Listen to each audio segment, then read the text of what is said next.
You're listening to Arsenal Pass, a flesh and blood podcast for players by players. And all about strategy, leveling up, and the latest news in the world of Wraith. Welcome to Arsenal Pass. Hello everyone, welcome back to episode 180 of Arsenal Pass. Rosetta World Premiere and the pre-release are in the books, and the set is about to land. But first, I gotta introduce my guest co-host for this week. It is the one, the only, Sam O'Byrne. Sam, how you doing?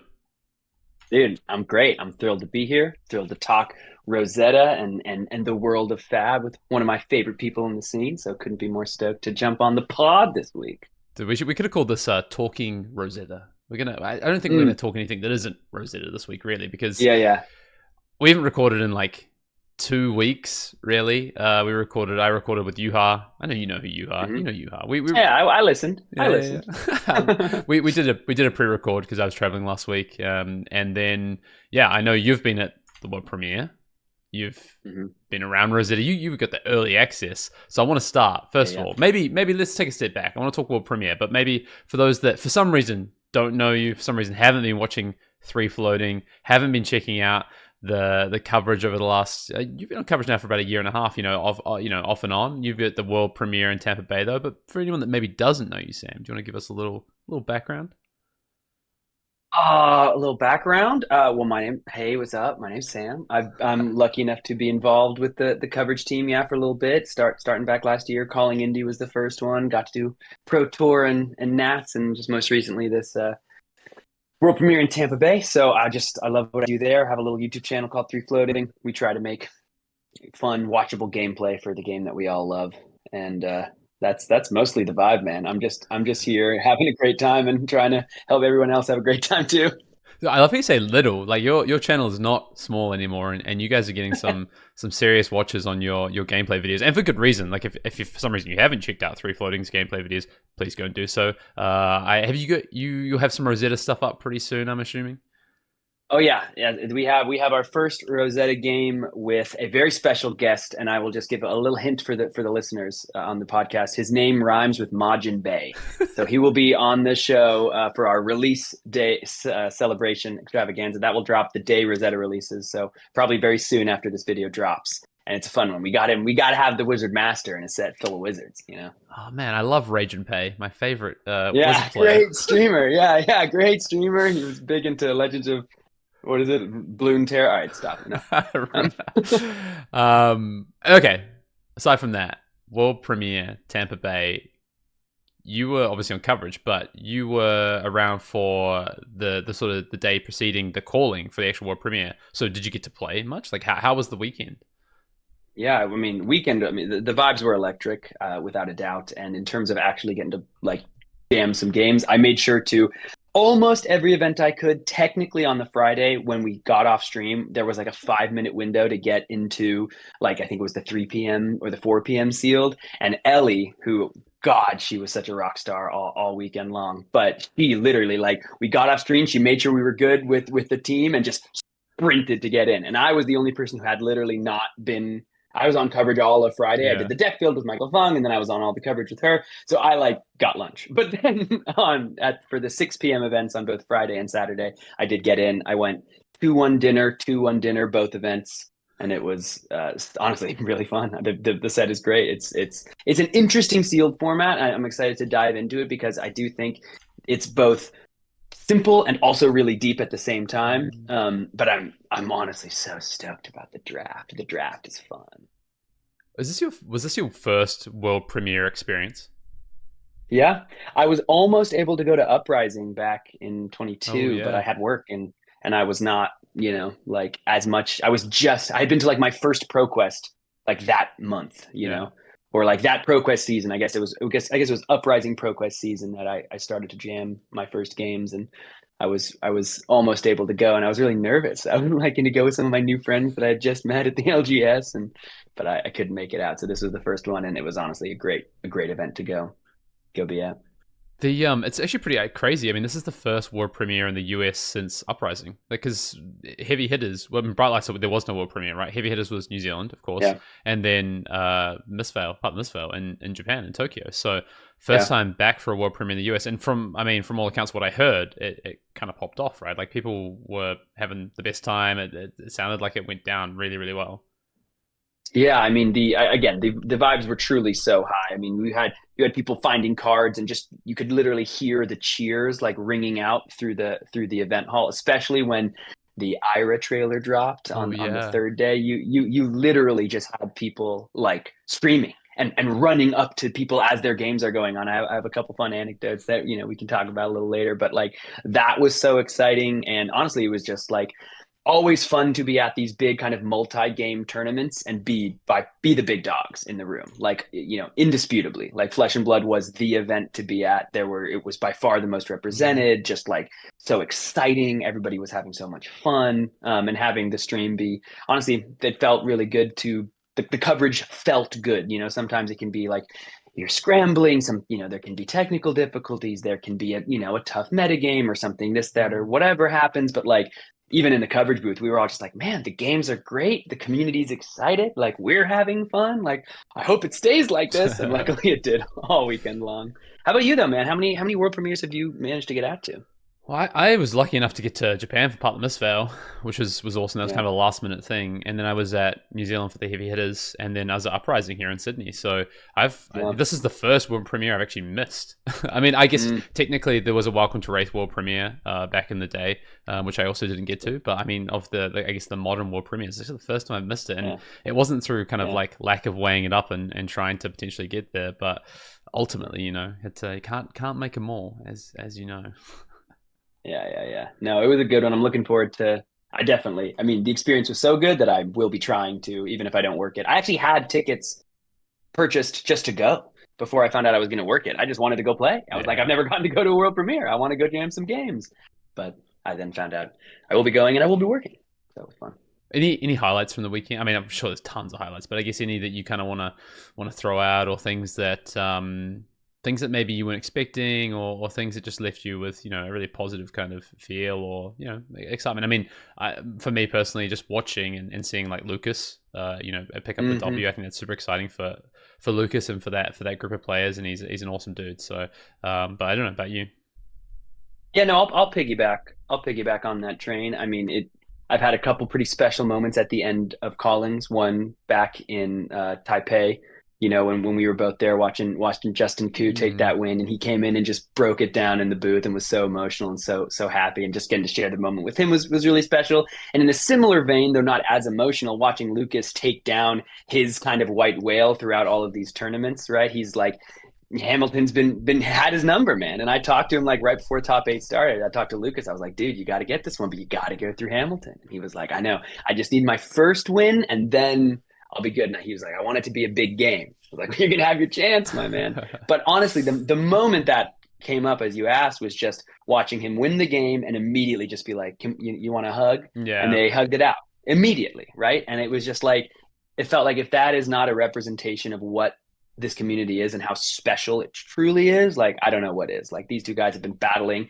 basically their whole careers. This was a full, like, real finals of a high stakes, multi-$1,000 tournament, and they're on different teams. They're not like, comrades, and they finish the game and they hug it out. And I was like, man, that's Flesh and Blood. It's so sick. 100%. It's true sportsmanship, right? And it's true of what I think Flesh and Blood is as a game, and part of, I think, what James had for the vision of the game, right? So it's exciting. We're going to talk all things pre-release world premiere, sealed, even touch a little bit on draft, which I know you just said you're super excited about. I'm assuming you're planning to get into some draft ProQuest, because you told me, we were messaging when I asked you to come on, and you were like, you're like, dude, I'm ready for this ProQuest season. Like, I'm gonna be grinding some drafts, some limited. So I'm assuming that you're out there.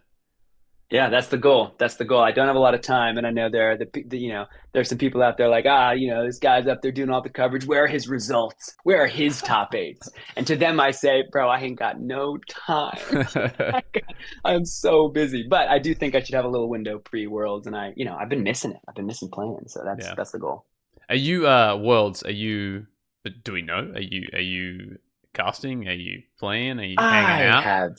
I have no idea what I'm allowed to say or not say. I will be there, and I will probably not play in any events because I will be doing other responsibilities. Yeah. But I don't think I'm allowed to say. I don't know. Maybe it doesn't matter. But well, the thing is that people don't know. I mean, the other thing we didn't talk about at the top, just in terms of introducing you, you've done a lot of work for LSS and other things, including voice work for trailers, including like putting together those trailers as part of the wider team. So I think people might not realize just kind of the other work that you've done behind the scenes for LSS and Flesh and Blood as a whole. It's been really exciting, man. They're so player focused in everything they do, right? It's a large part of the ethos that shows us, that makes us all feel so confident in the direction of the game, right? Even the ban and restriction announcement, every time it's so player focused. And I think, the work we do with them, like Hayden, my co-partner on Through Floating, one of the three of us, he really he builds those trailers, man. Like Rosetta trailer, he wrote it. Same. They were fine. This time they were just like, dude, like give us a script, and he gave it a write, and they basically approved it almost word for word. And like, I've been editing their Blitz videos for them, and we've been editing their gameplay, which has been cool. So it's just it feels really good that they reward people that invest in them, and they want to invest back in their community members. So it's just yeah. But I'm in terms of the coverage, that has just been a wild dream come true that I never expected. Did not get into this game trying to be a caster whatsoever.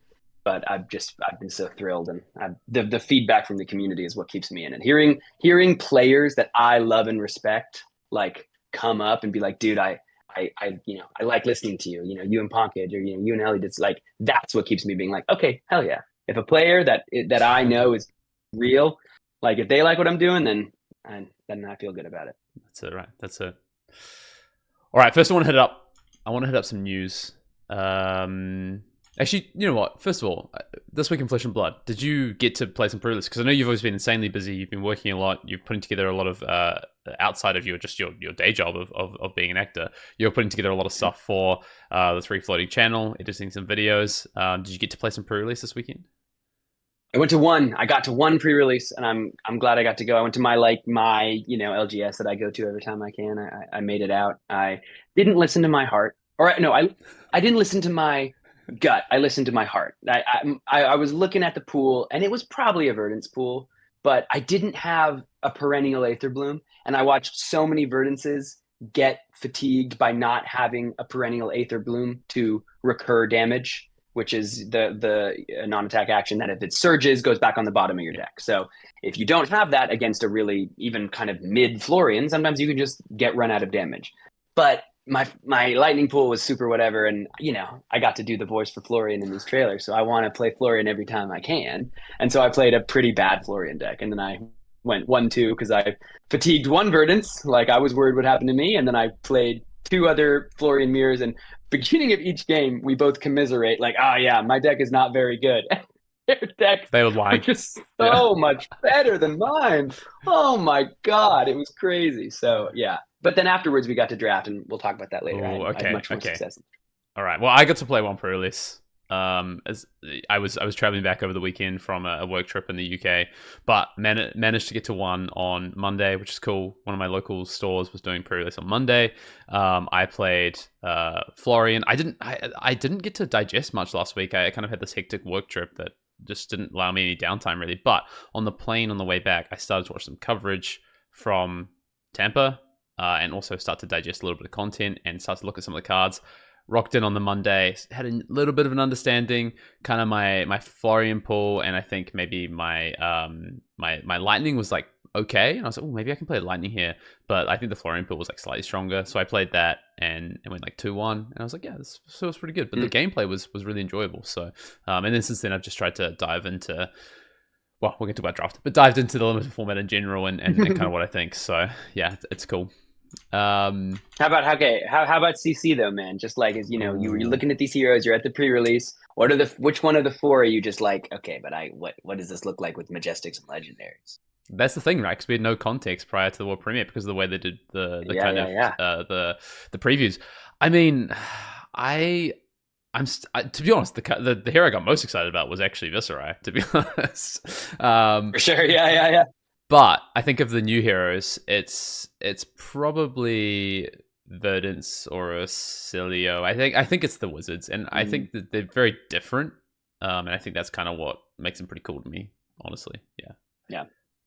No, but I think Viscerite's a big winner. Snuff Out seems like a Viscerite card, right? Yeah, there's some good cards. I reckon there's a lot of different ways to build it now as well, which is the exciting part of it. So, yeah. I want to hit some news real quick, Sam, before we get into things. I mean, Rosetta, by the time this pod drops, is out tomorrow. Go pick up your product. Go enjoy playing on release weekend. Sydney Callings this weekend. I've been playing a calling this weekend, a limited calling, Sam. Which oh my god! Yeah, let's go. You need some more. You need some more pre-releases under your belt, bro. You need to go jam some more sealed games. Friday, I've got the day off on Friday, and I'm going to be jamming a lot of sealed and a lot of drafts. So I'm looking forward to that. Well, after this podcast, you'll be an expert. You got nothing to worry about. Because you're going to tell me everything, and I'm going to tell the little bits.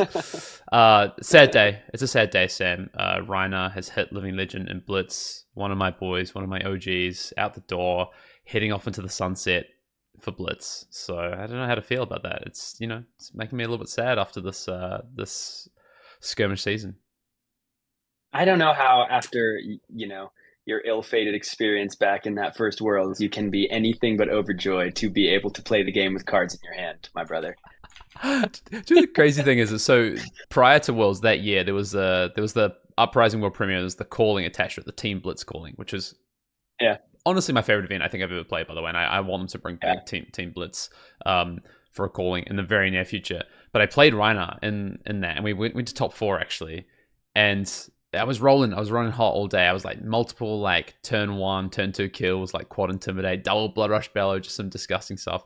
And then in top 4, it just all fell apart. Just lost back-to-back games. It just didn't go well for me. So that was the start of Reiner really letting me down, I think, and then just absolutely throwing it back in my face at Worlds. So maybe it's that's good riddance. Dude. Yeah, maybe it's good riddance. Yeah, that's what I'm saying. Highs and lows. Peaks and troughs, right?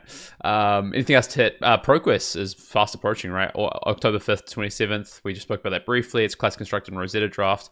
Sam's going to be out there. I'm going to be out there. Looking forward to those. Ira Scarlet, Revenger. You spoke about that popping off before. I mean, that's super exciting for a new hero being introduced through a very unique way. What's kind of your thoughts and feelings? Obviously, you got to release this news effectively on stream. So yeah.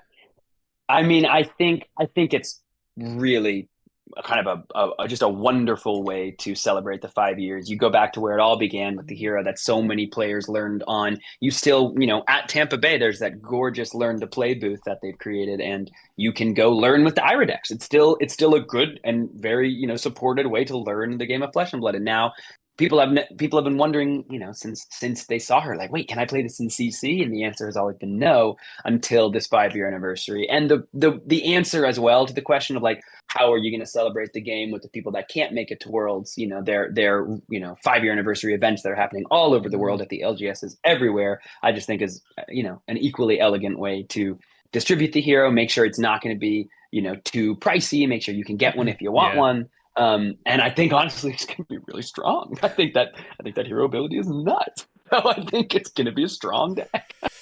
I'm excited. It's so funny though. I think in hindsight, it was like, oh, are we ever going to get an adult Ira, and how are they going to release it? But actually, if you just thought about it, it's so funny with LSS. Often I think if you just think about who they are as a company, how they like to storytell and drive narratives, if you stood back and thought about it, it's like, well, actually, this makes so much sense. You know what I mean? Like this is probably always coming, really. At this time, in the 5-year anniversary, or some sort of anniversary. So, yeah, love it. Elsewhere, there was actually a big, rules reprise that dropped on the FAB TCG website that if you are planning to play any Rosetta in the next few weeks, I recommend going and checking out because there's a lot of interesting interactions. The set is, it's deep. It's really deep, and there's a lot of different interactions. So definitely recommend going and checking that out. Make sure you're abreast of all the different rules and interactions that are happening. With this new set, so go check that out. And then just a final big congrats to Lucas for taking down the calling in Tampa Bay. Just huge achievement. Yep, it's his time. Hundo P. What was that? I said Hundo P. Like Hundo P. Oh, that's the cool kids. Yeah, earlier. Yeah. You said troughs and valleys and troughs, right? That's my response. It's equally as elegant, I think. It's equally as intellectual. Valleys and trough, Hundo P. Those are just hand in hand. We're both wordsmiths. It's just in different forms, right? Yeah. As always, well, as most times, we've got a Command and Cookout question this week, which, going to get Sam's opinion on this as well. It comes from our Discord, actually. You can get your Command and Cookout questions in any way you want. You can drop them in the YouTube comments below. Let us know that is a Command and Cookout question so we can see it. Email us, arsenalpassfab@gmail.com. And if you're a Patreon, you can get these in the Discord. We have a channel for them. This comes from Emperor O Tides. Do you think knowing pack collation for draft is an edge versus not knowing it? The exact collation for Rosetta was unknown for day 2, calling Tampa.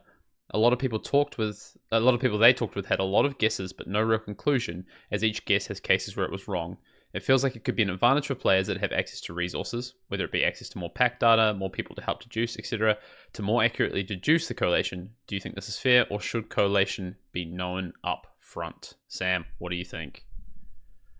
I think the baseline answer is, of course, more information is better than less information when you're doing a draft, especially when you're trying to read signals. It was such a big thing, heavy hitters and missed fail, right? You were looking at the packs and being like, okay, a Guardian card is gone. So that means you just took a Guardian card, right? And I do think, if I'm not mistaken, it's pretty well and out there now what these collation looks to be for this set. And I'm curious, you've had way more like high level draft experience, so I do want to know your thoughts as well.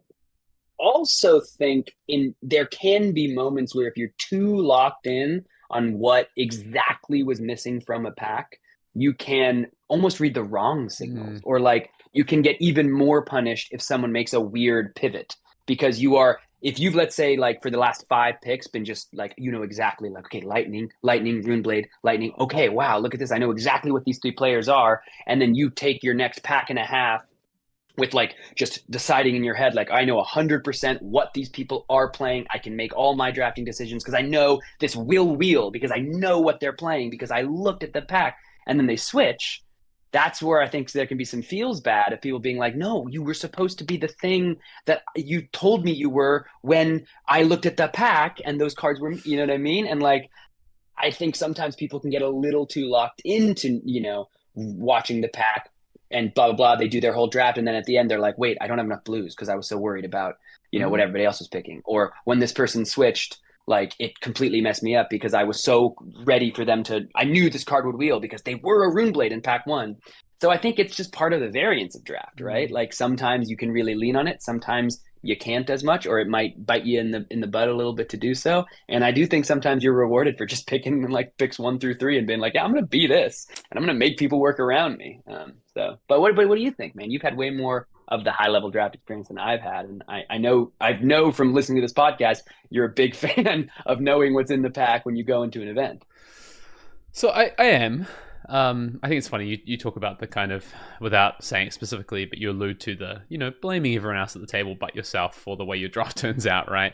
And yeah. Flesh and Blood is a game of information, right? But the most important information is the information that is in front of you at any given point, not the information that isn't in front of you, right? So what I mean by that is that the cards in the pack, as they stand, are more important than the cards that aren't in the pack. And sometimes that can be, less true. For instance, pack 1, pick 2, or pack 1, pick 3, when you can deduce that something has been taken. But that doesn't guarantee that that person's going to stay in that lane. You know what I mean? Like, there's no guarantees in the information that you get. There's no perfect information. And I think even the collation is designed that way, right? In terms of, sometimes you can deduce information, sometimes you can't. Sometimes you can deduce information and it's not going to be continually accurate information. For instance, someone takes hedges on a pick, then gets sent a signal for a different class that they think is stronger in their eyes, and then they change, and then you're working with potentially imperfect information, or you think you have this kind of, no, I know they did this and they're going to stick with it. That's just not how it works, right? So I think the most important information is always going to be the cards that are in your hand as you pass around packs. And saying that with like collation, yeah, for sure. Like, you're right, Sam. It's an advantage. How big that advantage is in terms of knowing the collation, I think the thing is, when it's a brand new set and you're looking at something like a world premiere, honestly, I think it's pretty close to some of the least important information. The more important information is going to be, hey, what do we think people are actually going to draft here? What cards are powerful? What are the cards that really are the backbone of an archetype? That information is infinitely more powerful. Honestly, do you know what's even more important? Should I go first or should I go second? I think that's a much more important piece of information in something like a world premiere than what's the pack collation. I've been outspoken, I think, on pack collation in previous sets, and actually the reason I have been a little bit outspoken on some of those things is more been around about transparency from LSS's side when it's come to like pro level events and how they're going to decide on the packs. Because in the past we've had different pack collation, Belgium versus Japanese print. Belgium versus and that has caused some confusion, I think, because people, when the information's there, then everyone has access to it, right? And that's great. I think it's a good thing. And we've been really clear on this podcast about, presenting that information, doing draft videos, all these sort of things about things you should look out for. But when that information is potentially mixed, muddled, or just not true, I think that is the to the detriment of everyone, because you're working off a basis of information that has been presented to you that then ends up not being true. And I think that's kind of has been my issue with pack collation. Anyway, bit of a side, but I think overall, honestly, pack collation sometimes is blown out of proportion in terms of how important that information is to success in draft. But there is some imbalance of information. But you know what? A bigger group's going to give you is more play time, more play data, and that is infinitely more important than pack collation. So. And I think what you really, a good little bow to this topic as well is like, you look at some players that can show up to a Pro Tour or a Nationals and they have taken some time away from the game and they've just recently come back in and they're just, ridiculously strong players. So they are able to see a set early and not know everything about pack collation. But I just, without naming names, I can think of some players off the top of my head that I know for a fact showed up to some recent big tournaments. They had no friggin' idea about pack collation, and they were in the top 8 with a mixed format event because they just are strong drafters, read their seat well, and just probably committed to a lane and picked good cards. Yeah. People talk about limited being, it's higher variance than classic constructed, and actually, if you go and look at results from limited events, you have some really particular limited specialists that Florian Christian Laholm is someone that comes to mind who continually put up these results. So totally. It's interesting. It's a good question. Anyway, if you want to get your questions in the Commander Cookout, please do so. Sam, it's time to talk Rosetta Limited. I want to start with sealed, I guess, because obviously World Premiere and the calling, I guess I'm now specifically talking mostly about the calling. Sealed day 1, draft day 2, right? 2 drafts on day 2 that we got to see people do. So I think we've kind of talked about the set and all those things, but why don't you talk a little bit about kind of the response to the heroes in sealed and just the general overview of the sealed format? Like, there's been criticism of sealed in the past of, hey, is this good? Is sealed been good? And my view has been it's continually improving. Heavy hitters, phenomenal. I think part of the misfail, great. So where are we at with Rosetta? Yeah, I think it's an interesting thing because not only did, of course, we just had these most recent pre-releases, but also, like you said, you have an event this upcoming weekend, right? And they're going to be events all competitive season long that players, if they want to get to the draft at least the highest level, they're going to have to make their way through sealed at these limited only events, right? Or even if they're playing for those promos, and they want to get their most amount of tickets. Those are sealed, right? The drafts can be on demand, but you do have to understand the sealed format to get the most out of this limited season. And honestly, I think it's a great sealed format in terms of enjoyability at just like a baseline level. I do think, like you said, the games were fun. And even the games I had at my pre-release where I could tell I was playing against better decks than mine, I still had fun in the games because it's just a satisfying set to play. The mechanics work together really well, and you can tell when you're doing things correctly, when you're doing things well. It feels good. It feels powerful. But from being there over the weekend, I remember on Friday going up to some players that I respected after just watching the 4 rounds. And I just was kind of like, so seems like Earth is just a little better, right? Like just watching these 4 games, it feels like a good Earth deck and a good Lightning deck. The good Earth deck's going to win. It feels like maybe even a not so good Earth deck and a good Lightning deck. Earth deck might still just find a way to win. And I do think that's something you should be aware of in the format, and is how it started to at least be approached in these early stages. Just with so many cards you have access to, the Earth decks, they get to decompose almost as much as they want. And sometimes you don't even really need to because those couple times you do it are so impactful and so effective. And you watch a Lightning hero play a bunch of cards, make a bunch of game actions to throw 8 to 12 damage, and then you watch a red tilling with 2 cards on the other side of the table, and you're like, dude, I just did so much work. In my first sealed pool, I played Aurora, and I did go 2-1, and there were some great games.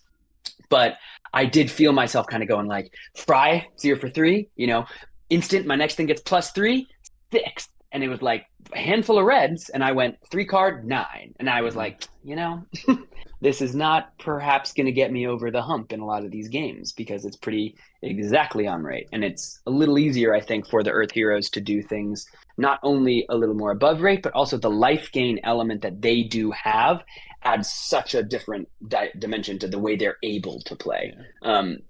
But in that being said, I do think if you look at your pool and you have just a really good lightning deck, you're also going to face some Earth players that are going to not respect it because they're just going to think, oh, well, I'm Earth versus Lightning. Like, I should be able to just kind of win this battle, win this race. And there are going to be some Lightning decks that are just better than they expect, and they're not going to respect. And there are some cards that really are going to get you over the top. So that was, I think, the initial response, at least over the weekend. And I do think as the set develops, you're going to see a lot more players finding some interactions. I mean, honestly, even Flash in Acilio was something that I saw happen on stream. And I was like, oh, it's action card? Like, I didn't even really know that's what that card did, And like, that's something that happened on stream, and those type of interactions, I think will continue. As you've looked at the set, what are your kind of initial thoughts? Well, I think, watching some coverage and then also just playing theory crafting, I think, I arrived at a similar conclusion, but it's not because I think that necessarily Lightning doesn't have the power there and Earth is just strictly better. I think the first thing that always comes to my mind when a new set comes out is like, what is the easy thing to do? Like, what is the clear pathway, the clear game plans? And Earth has those really clear game plans, right? I think, it's printed on the card, decompose, because you get X effect. It's really simple, right? And also, here's a bunch of 2-card 7s. Here's some 3 for 7s. Here's some 2-cost 8 attacks, even, in the case of the +4 attack, right? So I think it's a lot more approachable. And so I think you're naturally going to see sway towards that. It's easier. And one of the biggest things about Flesh and Blood is if you do the simple things really well, so you execute really well on the simple things, you will often have a lot of success in Flesh and Blood because consistency and the small edges really add up, right?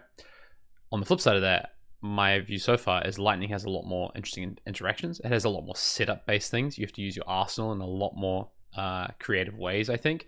You have to understand when to use Aurora, right? It's like, oh, it's numbers deck, just, I think this is what people's view is. Oh, it's numbers aggro deck, just, bash, bash, bash. But actually, you've got this hero ability that's, I think, really interesting because it costs resources. And if you don't get enough value out of those 2 resources you just put in, what's the point? So, what you really want to do is use those 2 resources to create an embodiment of Lightning and then arsenal a card that's going to get fantastic value out of that embodiment of Lightning, right? To make sure that you recoup your two value of resource. And you have a really strong weapon, right? It's a 1-cost double Kodachi. It's effectively. So I think my view so far is that, yes, Florian, and then to an extent, Verdance, easier to understand, easier to play. Verdance has some in-game stuff, has some fatigue stuff, like you said, but has, but still, the life gain elements straightforward. And also, the way Verdance and Florian play together is quite interesting. I think Verdance naturally has kind of this upper hand on Florian, as long as you don't face fatigue, because it's really hard for Florian to use 4-card hands effectively, which we'll talk about, I'm sure. But on the flip side, Aurora can maybe play a little bit more dynamically. And there's a reason I haven't talked about Acilio, and I'm not sure if you felt this on the weekend. I think Acilio requires a very, very specific pool. Not just a lightning pool, but a lightning wizard pool with some powerful cards. I think you have to open 1 majestic, maybe even 2, but definitely some rares that really play in. You talked about Flash, for instance, some cards that really play into what Acilio wants to do. So my view is that there's the 3 heroes up there, the 2 Earth and Aurora, and then Acilio is in a bit of a tier of its own in Seal, but in Draft, I think it's honestly very scary. Yeah, I totally agree. And I think, honestly, most of the meld cards function almost like Majestics. They're pretty hard to find, even in your sealed pools. And sometimes you'll have a great pool and you see a meld card for another hero, and you're like, damn it, makes me want to play the other one. Like, I think you're right on the Acilio stuff. There are definitely some players that made it to day 2. Alex 4 was 7-1 on Acilio. I think Erica Forsloff was 6-2, 7-1 or 6-2 on Acilio as well. So, like, if the pool supports it, again, arcane damage, because there's only those very few ways to prevent. Life gain's a way to do it, but there's really not that much actual prevention. So if you can just blast over the top before the Earth heroes have enough time to get, like, even they're well grounded online, you can be in a good enough position. But like, especially in sealed, you need to see Comet Storm. Like you're not playing Acilia without Comet Storm. You need that 5 plus amp, to get over the top, to get through a sanctuary or something like that. So I'd agree with you there. It's gonna be a gravitation for a lot of players to play these Earth heroes because you do just get to go 7, 8. But the meta will continue to develop as players also look to, I think, counter what people are expecting. Agree. Yeah, like if the format is, here's and we talk about this a lot on Arsenal Pass, right? What are your tiers of metagame? And if the tier sort of 0 of the metagame is, first and foremost, is you play 2-card 7s, like you say, or whatever it is. So you block with 2 cards, and then you play a 2-card 7, and you cycle 13 every time while setting up your decomposers and these sorts of things, right? Then you get to a game state where you start to even outvalue that. Okay, well, what's the response to that? Well, the response is, how do I make sure they can't use their 4-card hand efficiently? And I think that's what we saw people adapting towards the end of day 1, and then definitely in day 2 on draft. But also, I think people coming out of that into their pre-releases, adapting to, well, how do I play around that? Well, Verdants can do that. The Riot Cilio pool can do that. Now, what does Aurora do to try and do that? And I think that is really about, well, how do I use 5-card hands to my best advantage? How do I just slap for 15 to 20 damage on a turn, set up, do what I need to do? I'm not as concerned about fatigue as maybe something like Verdance is. So what does that look like for me? So yeah, it's metagame, right? Like, and it's so interesting, and I think it's going to continue to develop. And I'm really excited to see how people develop it for this coming weekend for Sydney as well. So it's big. Yeah. Hundo P, my friend. Hundo P. Hundo P. What do you why don't we hit each hero just briefly when it comes to sealed, and we can start to touch on draft a little bit as well, because obviously in sealed in general, I think what's interesting is with 8-pack sealed is generally the decks are actually more powerful than in draft. Oh yeah. But the heroes open up more in draft because you have the access of selection. And that's why I think Acilio comes into play, right? There's less packs in total, but you get view of more cards, right? So why don't we just kind of touch on some of these? I mean, Florian, what are some of your maybe like key takeaways on Florian, how to build Florian, things you're looking out for? What's pulling people into Florian, do you think? Yeah, I mean, I think you should have a chance in like every game you play as Florian, right? You do have such great numbers, and you do have the just kind of general Earth, as we've been speaking of, pool to allow you to just get great value and do some great things. I mean, of course, the Meld card, of course, the Arcane Seeds. When you're online, that just does so much for you. You make the 4 rune chance, and it really does. It's so different in this format when you have 2 to 3 rune chance versus just the 1. It just feels so different on the other side of the table, and it's something you just have to game plan around in such a different way. And then, of course, there are the cards, your meet and greets, your consuming volitions that really reward you. Your Arcanic Spikes, right? Arcanic Spike is a card that is, I think, a little contentious. You have some people saying it's really good. You have some people saying it's okay. But when Florian's ability is online, it's certainly much easier to get that arcane damage across. I do think the best Florian decks, like we've been speaking of, have the way to extend 5-card hands. I had a couple times in my pre-releases where I said, all right, I'm going to give you 5 cards. There's no way you can use it. And they go, cussing, break the cussing with the chest, dirge you, Rune Rage. Yeah, Rune Rager Swarm. How about another Rune Rager Swarm, But I think the thing, because you're not always going to open those packs, I think some of the best cards you can find, honestly, like I think of Oath of the Arknight, right? It's such a great extender of a hand. It works on the weapon. It can make 2 rune chance when you're online, and it's a way you can pitch into your Oath, and then say you can pitch into a big attack, right? If you have a Rune Blade attack, or you have something else you can pitch into. I think those cards are great. Condemned to Slaughter is rare, but can do so much work in the matchup, right? It's similar, gives you that modular +1, 2, or 3, and then you can destroy an aura to destroy one of their auras, which it can be huge. You take away an Embodiment of Lightning or even a Rune Chant on the other side of the table. So those non-attack actions are something I'm going to look toward. It's something that I'm really comfortable and happy to arsenal for exactly this reason, right? It's like, I've even had some turns where I'm like, I could do this right now, but I could do something else that pretty much does similar, and it allows me to use my hand right now. Whereas in the future, if they leave me with 4 cards, I'll have this non-attack in my arsenal that lets me punish them for trying to just have me brick. Yeah. Yeah, that's my main thoughts on Florian. I think you've summed up most of my thoughts as well. I mean, the only thing I kind of call out is, I think this is universal to all the heroes, I think, and then specific to the ones they want, is like sigils are important. I think Dude, yes. Yeah, for all the heroes, you need access to those sigils. I actually think it's one of the first things I'm looking at, honestly, is what sigils did I open? Because, they're resource cards, and they have an impact effect, and they help you scale. And one of the things I think about this format is that it's not fast, but it's also not slow. And I think totally. it's an odd format. It's kind of in that mid range. Well, which some might say is it's the sweet spot, Goldilocks zone potentially, which is I think what Alex is trying to get to.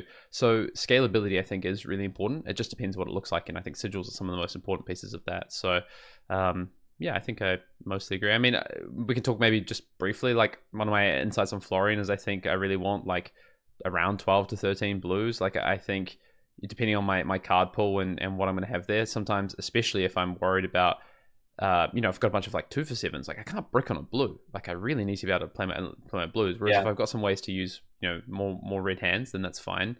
And then I guess decompose, I think my view was like you want a lot, but actually I think you don't necessarily need a lot of decompose, because it only takes you twice to decompose to hit where you need to be, right? So it's more about the impact of like a bad decompose card shouldn't necessarily make your deck just because you want like a 4th or 5th decompose card, for instance. Yeah, I'd agree there. And I think even like, honestly, I watched blue Cadaverous Tilling feel like just an all-star of the sealed format, because it's just a blue that comes in for 6. It decomposes you. I was watching blue and yellow rootbound carapaces be used to block for 2 and 3 in the defense reaction step. But still, I mean, decomposing kind of on those asynchronous turn cycles where you decompose on my turn, decompose on your turn, and you're immediately ready to go. It's just something that players might not be fully ready for. They're like, I have at least 2 turns before I have to worry about multiple rune chants, and then one rootbound carapace can completely change that. I totally agree with you there. The decompose angle, it's a luxury when you have more than 3, and often these sealed pools will, because you're opening so many packs. But I saw decks win with 3, 2 to 3, because they just prioritized getting them out, and they were pretty damn good when they got them out. And then all of a sudden the value was just pretty different with those rune chants. Blues are good in the set, like, and you want to look at your blues in the set. It's a little bit like Part of the Mitzvah in that regard. Like you do want to check out what your blues are doing, because they're important. What about Verdance? What's your take on Verdance then, if we're hitting the Earth heroes all together here? Verdance is fun, honestly. Verdance is very fun to play. I think, my initial thoughts are, I think if you're going to win the most games with Verdance, you have to have 2 good Staff of Verdance shoots turns where because it's a lot to pitch a whole blue to amp 1, right? So to have a embodiment of Earth on your next defensive turn cycle significantly impact the game, right? Like you have 2 non-attack actions that are going to block a Cadaverous Tilling for 8. You're going to block 4 and 4, perfectly block something out. So you've gotten a fair amount of value there, because you're blocking extra. You're getting a damage over the top. Because I think it's weird to use that staff, and it's a little tricky to find the best windows to make it really count. And of course, you can't count unless you're in your pitch stack on the top of your deck, giving you those non-attack actions. But I do feel like the best Verdance players are gonna get good use of the staff. Otherwise, why the hell is it there?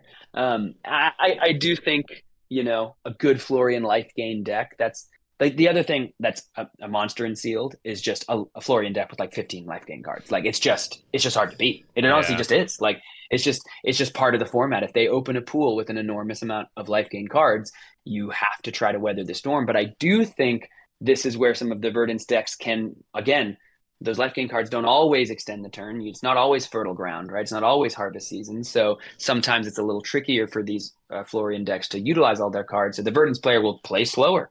Yep. Just send one thing, hold cards. Like you sometimes it's like, I don't want to IP myself, but in a format, especially playing Verdance, where you can get fully fatigued if you just run out of damage. That's how the person who won our pre-release on Saturday, he was on Verdance, he went 3-0, and he just played the other best Florian deck in the room, but he just was really patient, and he just kind of more ran the Florian player out of life gain before he ran out of threats, right? And I do think Perennial Aether Bloom is a major factor in these lists to clear through the Sanctuary, clear through the Well-Grounded with either Trailblazing Aether or Aether Quickening, something that can threaten to extend the turn wide, right? It's threaten to use that go again.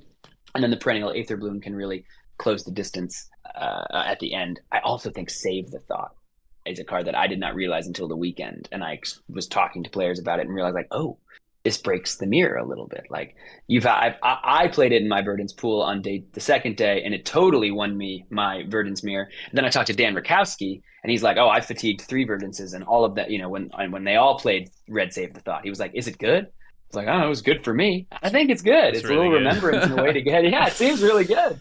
Yeah, I think Perennial Aether Bloom, Save the Thought, and like 1 or 2 other kind of damage spells is kind of all you need. But I agree. I think Verdance is possibly the most interesting limited hero that we've ever had in this game.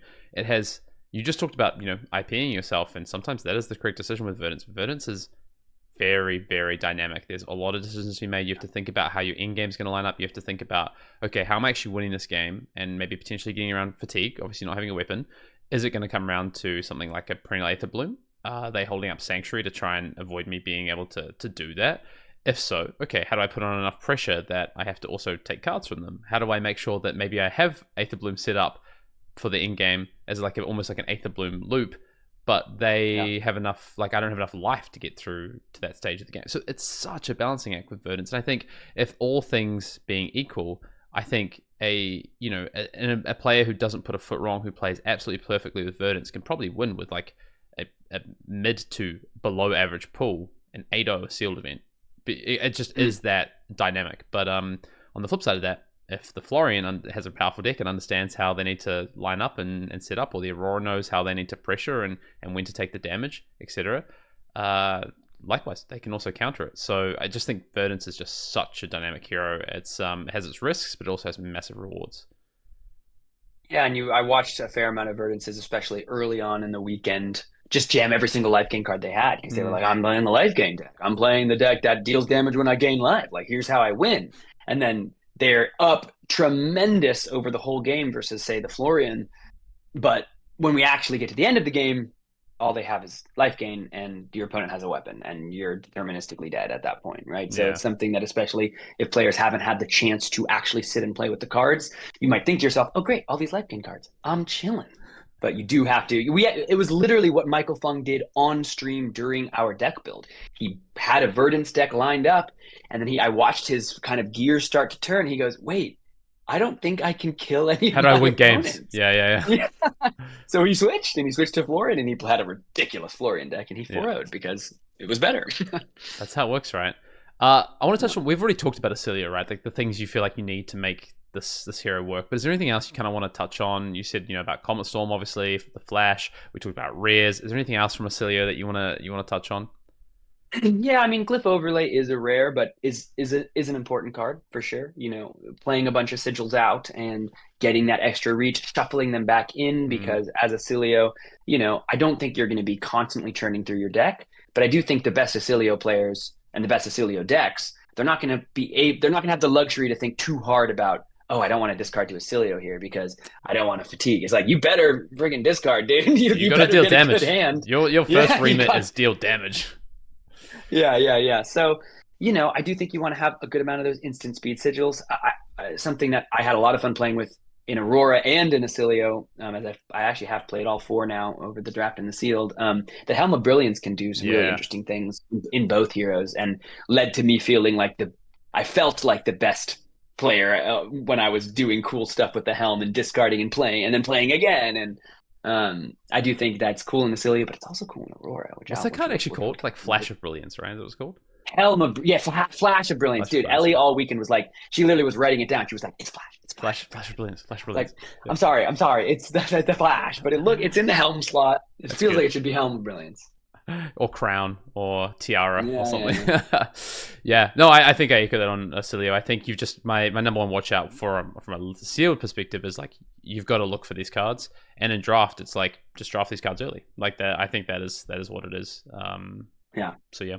And Flash is a common in this set. You're right. Sorry. Flash, you will see them. So you will see those cards, especially in your sealed pools, right? And it's something that, like, let me tell you, I had it in Aurora, and I was like, this card sucks. I hate this card. I wish this card was anything else. And then I saw it in action. Honestly, Lucas's pitch stack. You should watch that game. Those of you listening, if you haven't seen Lucas's, I believe it's a day 2 Acilio mirror against Felipe, who was top 8 of Pro Tour LA on Kano. So 2 good players and one, known to be good wizard player. But it was Lucas's pitch stack with Flash, open the floodgates to be able to utilize the cards you draw after the surge into Trailblazing Aether into something else. It was like a 13 damage Arcane Pitch deck at the end of the game, and Flash is by far at its best, I think, in these Acilio decks. So it's something, if you open a bunch of them, like, okay, maybe I can utilize these well in the big not robot wizard construct thing. Just make sure you've got the cards to pair with it. the payoffs. Yeah, exactly. Yeah, exactly. I'm gonna go flash, flash, flash. My turn. Let's hit Aurora. I think, again, we've spoken a little bit about Aurora. I think, you really need those lightning starter attacks to trigger your weapon, because you can't just rely on creating embodiments. It's a really costly exercise to be creating embodiments. And, if you're playing 2 card plus an attack, pitching for something like a Heaven's Claws and make an embodiment, you're not setting yourself up for success, I don't think. So you've really got to have those starters to pair with it, plus some good payoff cards. I think with Lightning, you are looking for not a lot of them, but some amount of quote unquote bombs, like rare, or the one that's coming straight to mind, right? The one that's Arc Lightning. Arc Lightning, right? Yeah, like you open Arc Lightning, you're immediately interested in like, what does my Aurora deck look like, right? I mean, both of them. Arc Lightning you open, you're like, what does my Aurora deck look like? And then you do need some good damage as well to pay off people trying to block you out and potentially trying to do the life gain thing. So I do think you need a mix of things. And then I also think equipment is... We'll touch on equipment quickly in a second, but equipment is so important in the set, and I think Aurora is, and Sealed in particular, might be up there of the ones that I'm like, okay, what are my equipment? I need my equipment here. Yeah, Aurora actually, I think it makes the best use of Brush Off, right? Because she has the Twinkle Toes. If you have that, that's something that I found when I was playing, or Aurora and Acilio, right? Both of them, you can, with Twinkle Toes and a Brush Off, all of a sudden you're preventing 5, and that can be huge, especially when arcane damage is going around. Aurora's interesting though, man. We didn't have Aurora win on stream until Michael Hamilton was playing Aurora in draft, again, which is not sealed, right? But yeah, something Michael Fung said that I think is super astute, and you alluded to as well, is the Aurora decks that are going to do the best are going to be swinging their weapon pretty much every turn. You want to get so much value out of that Starfall because, again, it's 1 for 2 Kodachis. Yeah. It's insane. And if you can really make sure you're swinging that every turn, both of the Rune Blades swinging that sword, I think is important. It's something that Michael was really harping on in the finals of the draft portion of the finals, the calling. But Aurora is interesting, burn up and shock, right? That's a bomb as well. Like, it's not a majestic, but it's close to a majestic power level. And if you can find it early enough where, let's say, the Earth Helm isn't online, or the Well-Grounded isn't online, or maybe they're on a 4-card hand, so there's no potential for a Rootbound in the arsenal, that's where you could totally steal games as Aurora. But you need the right combination of cards, and I do think, like you're describing, in a format without an enormous amount of like true disruption, it's really going to be about like set up your good 5-card hands and continue to chain those together, utilize those sword swings, because Aurora can present 19 to 24 damage on a good 4 to 5-card hand turn, totally possible.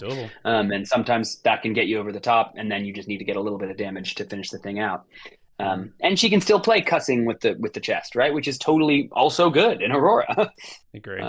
Yeah, 100%. I think, I want to make sure I give you some time to talk about draft, because I know how amped up you are about draft, but I want to just kind of end on these heroes. And we'll talk maybe just a few kind of like top tips for Sealed in particular, but maybe the limited format as a whole. But I think a big one for me really comes down to equipment. I just want to harp on the fact like equipment is really powerful in this set, and I think they can, not only do they have value, something like the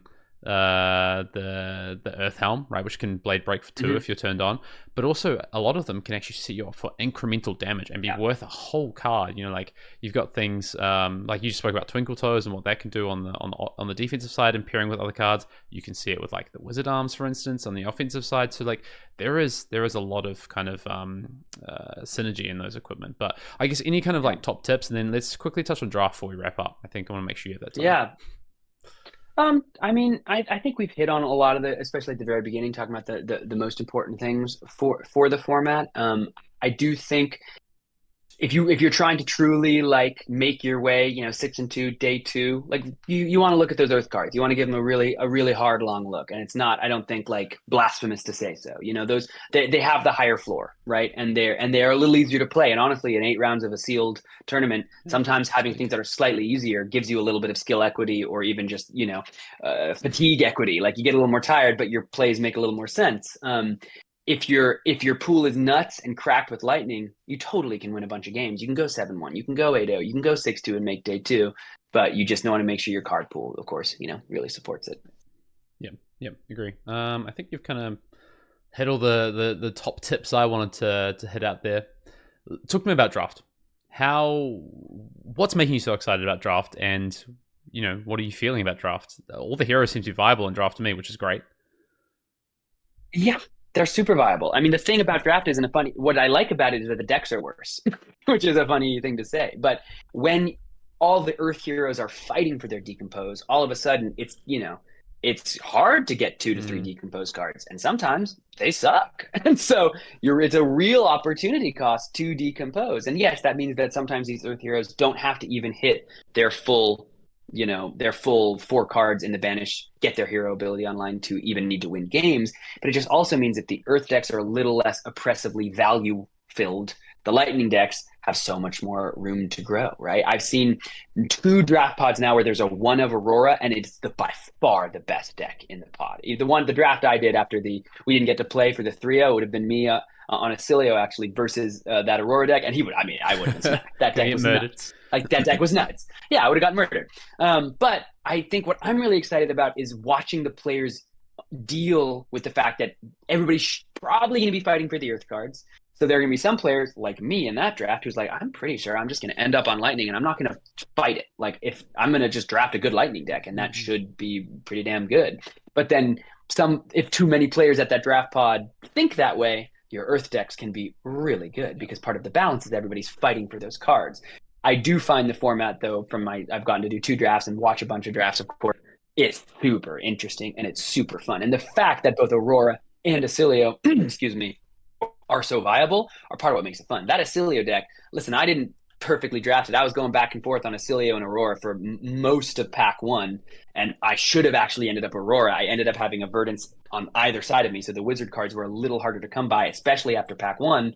But my deck was still strong enough and really fun to play, and I beat the Mirror, and I beat a Florian, one of the 2 of Florians, because you get enough arcane damage, it's hard to deal with. So I just found it honestly a blast to play, because it's a little more equitable, and this set is so well designed that when the decks are a little more equitable, you get to see more skill expression, and you get to see more, hero expression as the heroes do a little better. I love that the seal format and the draft format with 8 packs in particular, but particularly in this set, I think just feels so different. You talk about power level, right? That's what drives that. But the other piece of it is, the design aspect. You've got 2 one talent.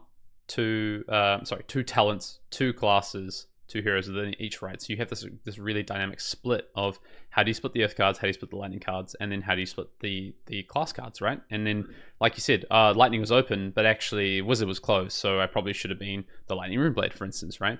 So it's such a unique draft experience, and do you think this might be the best draft experience so far?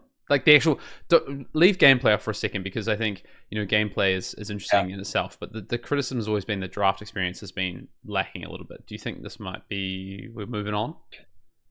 I think it should be. I really think it should be, because I truly do believe you can end up for a pack and a half to 2 packs as one thing, and then figure out what your second thing is. You're either all Earth cards and you're figuring out which thing you're going to be. You're either all Wizard cards, and then are you Acilio or are you Verdance, right? Like, I was Lightning cards, and I was trying to figure out, Acilio or Aurora. And I do think, even though it's easier to be open and it's easier to do the things, one thing everybody's going to feel as soon as they start actually drafting is those element cards. Those are what people are picking in packs 1.5 first. You need to, all of the heroes want their element cards. Acilio needs it for the weapon. Aurora needs it for the weapon and the hero ability. Yeah. Both of the Earth heroes need it for their hero abilities, right? So there's and a Verdance's weapon as well. So it's an interesting dynamic to watch as players, maybe in higher level formats farther away, players kind of move away from that, and they just start taking. That's what I know my friend Colin did, who would have been the 3-0 of that pot, is he was taking way more Runeblade cards than he was Lightning cards at the beginning, because he didn't even really need all those Lightning cards. He had just so many good red Runeblade cards that blocked for friggin' 3. And it's so that's what I'm excited to see as players, again, it's mind games, because I do think it's going to slightly be a little bit of what do we expect people to do at this table, and can I kind of slide under the radar if I think not many people are going to draft Lightning, or people will overdraft Lightning so that I can draft Earth, and I actually won't be as contested as I expected to be. So it's fun though, man. The draft experience is fun. It's honestly hard because you do feel like you can be so open, and it's for me, like I was a little too open for a while. Like I was going back and forth, and I was like, there are more wizard cards that block 3 in this pack. Like, I want to block 3 a little easier. Yeah, it's so dynamic. It's so dynamic. So, yeah, I love it. Look, Sam, I want to say a massive thank you for coming on the pod this week. Been a great conversation. I think this format it's going to continue to evolve, and I think we might be faced with maybe the most interesting limited format we've had so far. I won't say just yet just the best, because I think we've had 2 very amazing limited formats this year already. But let's see how it plays out. I want to give you a second to plug anything you're working on, where to find you, all those good things. Your Twitter is under your face; people can see that. But where else can we find you and look out for you?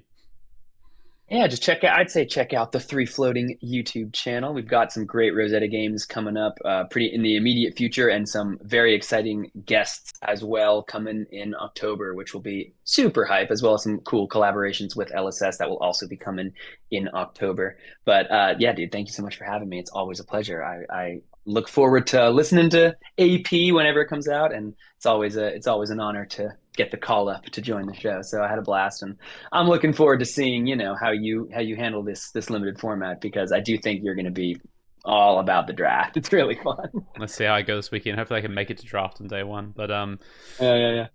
Do my best. All right. Well, until next time, we'll see you in the next episode.